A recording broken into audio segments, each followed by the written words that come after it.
तिनेच तीच पाठीराखा आहे. आत्तापर्यंत जर मी इथे बसली हं, तर हं. तिचीच कृपा आहे ही. कारण तिने तिचे स्वतःचं करिअर सोडून मला घडवण्यासाठी तिने सगळं तिचं आयुष्य पणाला लावलेलं आहे. जगात कसं वावरायचं कळतंय.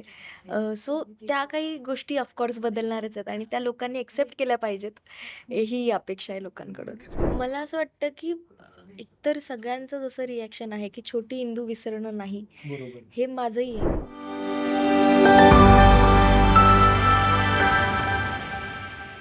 प्रत्येक कलांना त्या पद्धतीने जर आकस्मित केली किंवा प्रत्येक कलेला तेवढा न्याय दिला ना, तर ती कलासुद्धा आपल्यावर तेवढ्या चांगल्या पद्धतीने प्रसन्न होते असं बोलायला काहीच हरकत नाही. आणि त्याचं खूप सुंदर असं उदाहरण आज माझ्यासोबत आहे. महाराष्ट्राची लोककला असलेल्या लावणी नृत्यावर जेवढं प्रेम या एका अभिनेत्रीचं आहे, तेवढंच प्रेम तिचं कलाक्षेत्रातील अभिनय या विषयावर सुद्धा आहे आणि ते दरवेळेला ती आपल्यासमोर मांडतच असते. इंद्रायणी मालिकेमधून तीच अभिनेत्री आपल्या भेटीला येणार आहे. कांची शिंदे आपल्या भेटीला येणार आहे इंद्रायणीमधून. कांची, सगळ्यात आधी किती भारी वाटते पुन्हा एकदा माहेरघरी आल्यावर.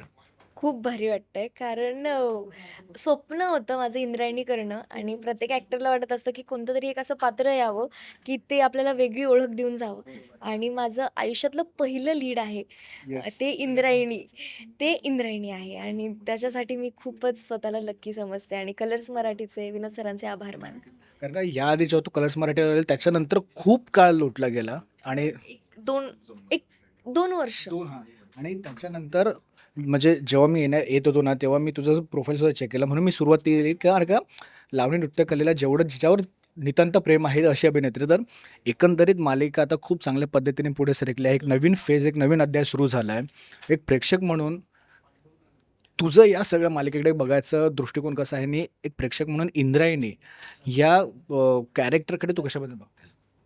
मला असं वाटतं, की एकतर सगळ्यांचं जसं रिएक्शन आहे, की छोटी इंदू विसरणं नाही, बरोबर. हे माझंही आहे. कारण त्या छोटीची मीही फॅन आहे. आपल्या सांचीची. तिने जे नकळत काम केलेलं आहे, ते अचीव्ह करणं, तो इनोसन्स, ते निरागसता मिळवणं पॉसिबल नाही आहे. पण माझ्यासाठी ते चॅलेंज आहे आणि जसं लोकांना अवघड जातंय ते हां. हे करणं, तसं मलाही गेलं असतं. पण आता जर छोट्या इंद्रायणीला जो त्रास लहानपणी झालेला आहे, त्याची उत्तरं जर इंद्रायणी मोठी झाल्यावर देतीये, पण सगळ्यांचे मान राखून देतीये, बरोबर. तर ते बघणं मला इंटरेस्टिंग वाटलं असतं. नक्कीच, आणि नक्कीच. तसंच आता होणार आहे. ही मोठी इंद्रायणीला सगळं कळणार आहे, जे तिला लहानपणी कळलं नाहीये. पण सगळ्यांचे मान राखून ती प्रत्येकाला उत्तर देणार आहे आणि जे आत्ताच्या यंगस्टर्सला प्रश्न पडतायत, हं, हं. तेच इंद्रायणीलाही पडतात आणि त्याचेच बरोबर. उत्तर ती लोकांना कशी देणार आहे, हे बघणं इंटरेस्टिंग आहे. नक्कीच. बरं, जसं तू बोललीस, की तिला विसरणं थोडं अवघड जाणार कारण का तिने एक पॅरामीटर सेट करून ठेवलं आहे. एक अभिनेत्री म्हणून तुला किती कस लागते आत्ता, कारण का प्रोमोज आता आउट होतात आहेत.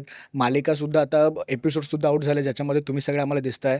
किती कस लागतोय कारण का ना जसं असतं ना, की एका कॅरेक्टरसाठी जर एखाद्या अभिनेत्याने एखाद्या अभिनेत्रीने ना ऑलरेडी एक पॅरामीटर सेट केला असतो ना, तीच भूमिका जेव्हा आपल्या पदरी येते, तेव्हा आपल्याला सुद्धा त्याच्यामध्ये 100% द्यावेच लागतात आणि आपण देतो सुद्धा. पण ते आपल्यावर असतं, की मी कशी दिसली पाहिजे प्रेक्षकांना. काय सांगशील एकंदरीत?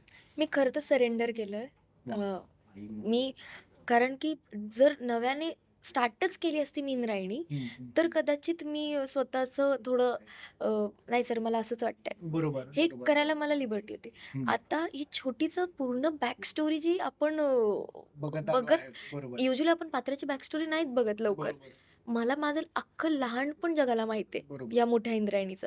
सो ते पुढे नेण्यासाठी ज्या स्पेसमध्ये ती लोकं जगली आहेत 1 वर्ष हं, खऱ्या हं. अर्थानं, त्यांची मतं मला खूप इम्पॉर्टंट आहेत असं मला वाटतं. कारण की नक्कीच. त्यांनी त्या छोट्या इंदूसोबत सीन्स केलेत, वेगवेगळे सीन केलेत आणि डिरेक्टर जे आमचे आहेत विनोद लवेकर सर, तर त्यांच्या मी सोपवून दिलं, की "सर तुम्ही माझे खरे पाठीराखा आहात.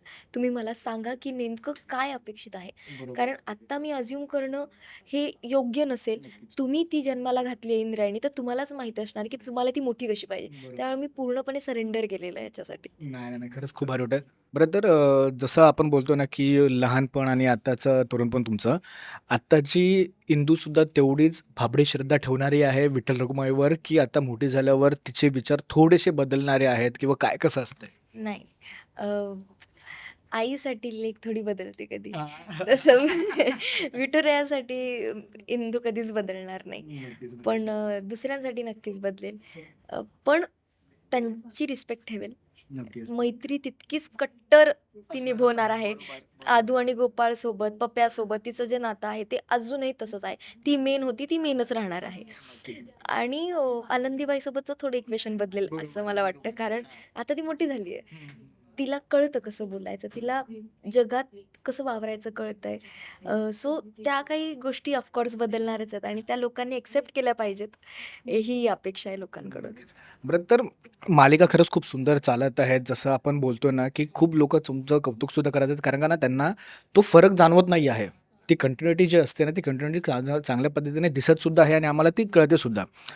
एक याच रिलेटेड तुला प्रश्न विचारायला आवडेल, की इंद्रायणीमध्ये जेवढे आपले कॅरेक्टर महत्त्वाचे आहेत, तेवढं विठ्ठल रखुमाईसुद्धा महत्त्वाची आहे. आज रखुमाई दरवेळी तुझ्या मागे उभीच आहे. पण जर आज विठुराया तुझा असता, तर त्यांची काय रिएक्शन असते किंवा त्यांची छाती किती उंचावली असते, की माझी मुलगी आज या पदावर आहे. तिने जे केलं ते तिने तिच्या कर्तृत्वावर केलंय. काय सांगशील एकंदरीत?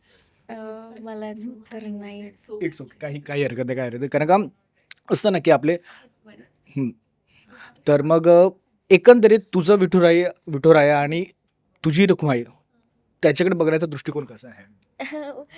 अभिनेत्री कांची शिंदे म्हणून. माझी रखुमाई आणि विठ्ठल खरं तर एकाच व्यक्तीत माझ्या आईत दिसतात मला.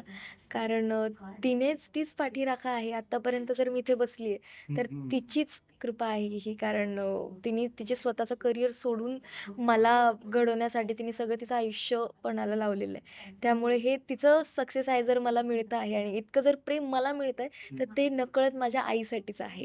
सो हे पात्र मी मम्मीलाच डेडिकेट करते माझ्या. नाही खरंच खूप भारी वाटतं. तुर्तास आपण इथे थांबूया. नवीन फेज सुरू झाला, नवीन अध्याय सुरू झालाय. आपण जेव्हा सेटवर भेटतो ना, खूप साऱ्या गोष्टी आम्हाला कळतील.